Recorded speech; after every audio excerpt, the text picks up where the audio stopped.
Good morning students. જો આજે 14મો પાઠ આપણે શરૂ કરવાનો છે, જેનું નામ છે આપણો ખોરાક. જેની શરૂઆત એક ચિત્ર દ્વારા થાય છે. એટલે સૌથી પહેલાં તો આપણે એ ચિત્ર સમજવાનું છે. હવે બે કુટુંબની વાત છે ને બંને કુટુંબમાં કેટલી અલગ અલગ વસ્તુઓ છે એ જોવાનું છે. તો આ બાજુ છે વેણુનું કુટુંબ, આ બાજુ છે રાણીનું કુટુંબ. પહેલાં ચિત્રમાં જુઓ, વેણુની મમ્મી પણ કામ કરે છે અને એના પપ્પા કચરો વાળે છે, એટલે એ પણ કામ કરે છે. અહીંયા ખાલી રાણીની મમ્મી રસોઈ બનાવે છે, બરાબર છે. હવે બીજું ચિત્ર છે. તો વેણુના કુટુંબમાં કેવું છે, રસોઈ થઈ ગઈ છે અને બધા જ સાથે જમવા બેઠા છે. જ્યારે રાણીના કુટુંબમાં તેનો પપ્પા અને ભાઈ જમવા બેઠા છે, રાણી એ લોકોને જમવાનું આપે છે, પીરસે છે. પછી ત્રીજું ચિત્ર છે. તો જો પાછળ સાયકલ ચલાવે છે વેણુ, બરોબર છે, અને એના મમ્મી પપ્પા સમાચાર પત્ર એટલે કે છાપું વાંચે છે. અહીંયા પણ રાણીના કુટુંબમાં પણ એના પપ્પા છાપું વાંચે છે, પણ રાણી પાણી ભરીને આવે છે અને એની મમ્મી પણ માથે પોટલું લઈને આવે છે, એટલે એ બંને કામ કરે છે. એ રીતનું બંને ચિત્રમાં કેટલો ફેર છે તે જોવાનું છે. હવે જુઓ, અહીંયા આપણને એમ કીધું કે આપેલા બે ચિત્રોના જુઓ તમે, બંને કુટુંબમાં લોકો કેવા પ્રકારના કામ કરે છે એવું પૂછ્યું છે, બરાબર છે.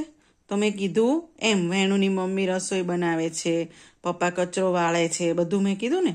અને એના કુટુંબમાં બધા સાથે જમવા બેસે છે અને પછી મમ્મી પપ્પા સમાચાર પત્ર વાંચે છે અને વેણુ સાયકલ ચલાવે છે. એટલે બધા સાથે કામ કરે અને બધા સાથે શાંતિથી બેસે.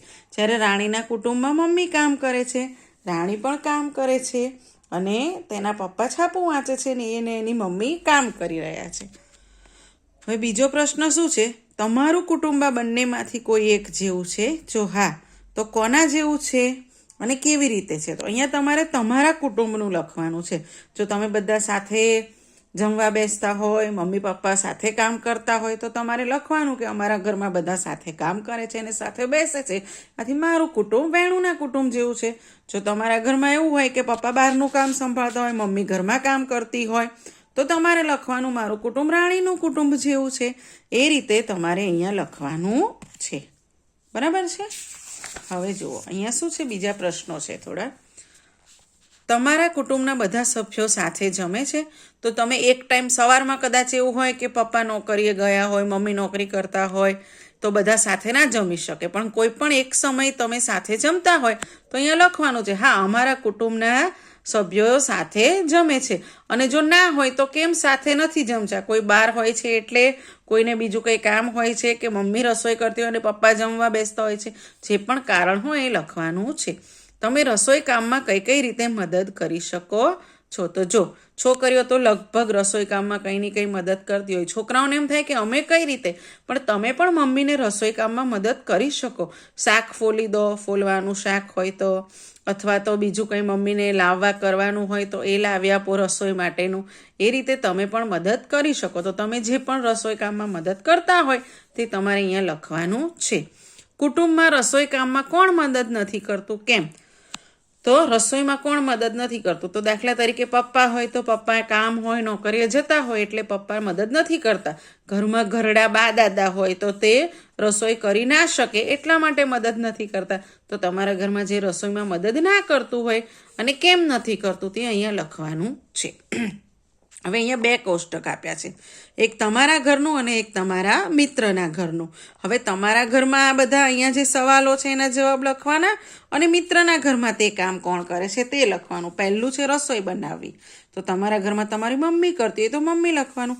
મિત્રના ઘરમાં ફોઈ, કાકી, દાદી એ કરતા હોય તો એ લખવાનું. બજારમાંથી વસ્તુ લાવી તો પપ્પા લાવે. અહીંયા કાકા દાદા જે લાવે એ. કચરો વાળવો તો તમારી ઘરમાં તમારી બેન કચરો વાળતી હોય તો બેનનું લખવાનું. અહીંયા મમ્મીનું લખવાનું. જે રીતે તમારા અને તમારા મિત્રના ઘરમાં કામ થતા હોય એ લખવાના છે. આ બે ખાના જે ખાલી છે ત્યાં તમારે જે પણ કામ લખવું હોય લખી શકો. દાખલા તરીકે કપડાં ધોવા કે પછી બીજું કંઈ પણ ઘરનું કામ હોય એ તમે અહીંયા લખીને તમારા ઘરનું ને તમારા મિત્રના ઘરનું તમારે લખવાનું છે. હવે જુઓ, આપણે ખોરાક ખાઈએ છીએ તે ક્યાંથી આવે છે? તો આપણે જે પણ ખોરાક ખાઈએ છીએ એ મુખ્યત્વે બે વસ્તુમાંથી મળે. એક વનસ્પતિમાંથી મળે અને એક પ્રાણીમાંથી મળે. વનસ્પતિ એટલે વૃક્ષ, છોડ, વેલા બધું જ આવી ગયું, અને પ્રાણીમાંથી મળે.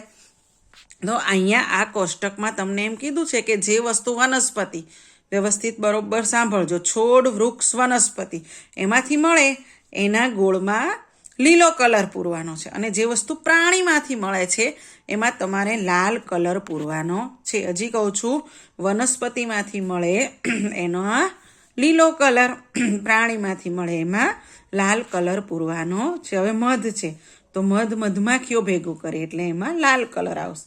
હળદર વનસ્પતિમાંથી મળે એમાં લીલો આવશે. માછલી પ્રાણીમાંથી એટલે એમાં લાલ આવશે. મકાઈ વનસ્પતિમાંથી એટલે એમાં લીલો આવશે.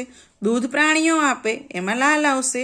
લીંબુ વનસ્પતિમાંથી એટલે એમાં લીલો આવશે. પાલક, બટાકા, અજમો એ બધું જ વનસ્પતિમાંથી મળે છે. ઈંડા પ્રાણીમાંથી એમાં લાલ આવશે. માંસ પ્રાણીમાંથી લાલ આવશે. કેળા વનસ્પતિમાંથી લીલો આવશે. આ રીતે આ બધા ખાના પૂરવાના છે ને. અહીંયા બીજા થોડા નામ તમારે ઉમેરીને લખવાના છે. દાખલા તરીકે ઘઉં લખો, ચોખા લખો, બરાબર છે. એ રીતે બીજા નામ તમારે અહીંયા લખવાના છે. વનસ્પતિ અને પ્રાણીમાંથી જે વસ્તુ મળતી હોય એના ખોરાક માટે. શેની માટે? ખોરાક માટે, બરાબર છે. એ રીતે અહીંયા લખવાનું છે. હવે જો બીજો એક કોઠો પણ સરસ છે. તમે બીમાર પડો છો ત્યારે વનસ્પતિમાંથી મેળવેલી કઈ દવા લો છો? તો જો આ લોકો એમ પૂછે છે કે બીમાર પડે ત્યારે ડૉક્ટર બહુ તાવ આવે કે એવું થાય ત્યારે તો આપણે ડૉક્ટર પાસે જઈએ જ, પણ ઘણીવાર ઘરના જ ઉપાયથી વસ્તુ મટી જતી હોય. દાખલા તરીકે ઈજા થાય ત્યારે તો તમને ક્યાંય મૂઢ માર વાગ્યો હોય અથવા સોજો આવ્યો હોય તો મમ્મી મીઠું અને હળદર વાટી અને પલાળી ગરમ પાણીમાં અને ત્યાં લગાવી દે એટલે ત્યાં તમને દુખાવો ઓછો થઈ જાય. તો આપણે શેનો ઉપયોગ કરીએ છીએ? મીઠા અને હળદરનો. પેટમાં દુખતું હોય ત્યારે સૌથી પહેલાં લીંબુ પાણી અને બીજું અજમો અને મીઠું ભેગું કરીને ચાવી જવાનું. આ બે ઘરના ઉપાય છે. શરદી ઉધરસ હોય ત્યારે આપણે વનસ્પતિવાળો આદુનો કે ફુદીનાનો કે બધું મિક્સ કરી એનો રસ પીએ છીએ. અને આ ઉપરાંત ઉધરસ હોય ત્યારે હળદર અને અજમાવાળું દૂધ પીવાથી ઉધરસ ઓછી થઈ જાય. દાંતમાં દુખાવો હોય ત્યારે લવિંગ મૂકે, લવિંગનું તેલ લગાડીએ, તેનાથી દાંતનો દુખાવો ઓછો થાય છે. ઓકે, એટલે ઘરના જે ઉપચાર હોય એ લખવાના છે. હવે જો અહીંયા એક સરસ પ્રવૃત્તિ આપી છે.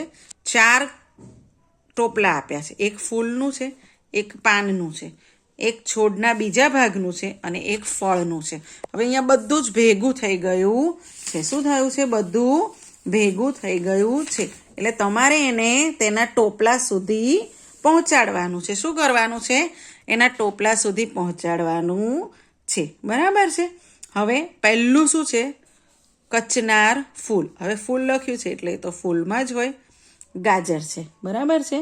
તો ગાજર શેમાં આપણે લખવાનું છે? તો ગાજરને લખવાનું છે છોડના બીજા ભાગમાં, બરાબર છે. પછી તમારે છે આંબળા. શું છે? આંબળા. અત્યારે તો આંબળા બજારમાં બહુ જ સરસ મળે છે. તો આંબળાને લખવાનું છે ફળમાં. પછી છે કેરી, તો ફળમાં. પાલક, તો પાલક શાકભાજી છે પણ એના પાન આવે છે ને, બરાબર છે ને. પાલકના શું આવે છે? પાંદડા, એટલે એ જશે પર્ણમાં. ફણસી, તો ફણસી શેમાં આવશે? ઝાડના એક ભાગમાં. અને ફણસ એક ફળ છે એટલે ફણસ આવશે ફળમાં, બરાબર છે. કમળનું પ્રકાંડ, તો કમળનું પ્રકાંડ આવશે પાનમાં, બરાબર છે. પછી આવશે મીઠો લીમડો, તો એ પણ આવશે પાનમાં. ફ્લાવર આવશે છોડના બીજા ભાગમાં. કેળું આવશે ફળમાં. આ રીતે બધાને તેમના ટોપલા સુધી તમારે પહોંચાડવાના છે. તો જુઓ, હવે આખા પાઠમાં આપણે શું શીખ્યા? તો સૌથી પહેલાં તો 2 કુટુંબ છે પણ બંને અલગ અલગ છે. એટલે આ રીતે બધા જ કુટુંબો અલગ અલગ હોય છે અને સમૂહમાં રહેતા હોય તો તેમાંથી સમૂહ જીવનની ભાવના પણ છોકરાઓ શીખે છે. બીજું શીખ્યા આપણે પરિવારના સભ્યોને સાચવનારા આપણા મમ્મી પપ્પા છે, બરાબર છે. તે દરેકની સંભાળ લે છે. પછી આપણે ખોરાકમાં જુદા જુદા પદાર્થો લઈએ છીએ એ શીખ્યા. અને મેં તમને કીધું કે મેઇન 2 વસ્તુમાંથી ખોરાક મળે, પ્રાણીમાંથી અને વનસ્પતિમાંથી. આપણને પ્રાણીમાંથી જે પદાર્થો મળે એને પ્રાણી જ પદાર્થ કહે, વનસ્પતિમાંથી મળે એને વનસ્પતિક પદાર્થ કહે છે, બરાબર છે. આપણી આસપાસ ઘણી વનસ્પતિઓ ઉગે છે અને આપણે વનસ્પતિનો ઔષધ તરીકે પણ ઉપયોગ કરીએ છીએ. એમાં હળદર, અજમો, મીઠું, બરાબર છે. મેં કીધું એમ મીઠું ને અજમો પેટમાં દુખે તો ખાઈએ છીએ. ઉપરાંત તુલસી, અરડુસીના પાન, આ બધી જ વનસ્પતિઓનો આપણે ઔષધિ તરીકે ઉપયોગ કરીએ છીએ. ઓકે, તો આ તમારે પાઠ શીખ્યા એનું હું જે આપું ફોટો પાડીને એ તમારી નોટબુકમાં લખવાનું છે. Thank you.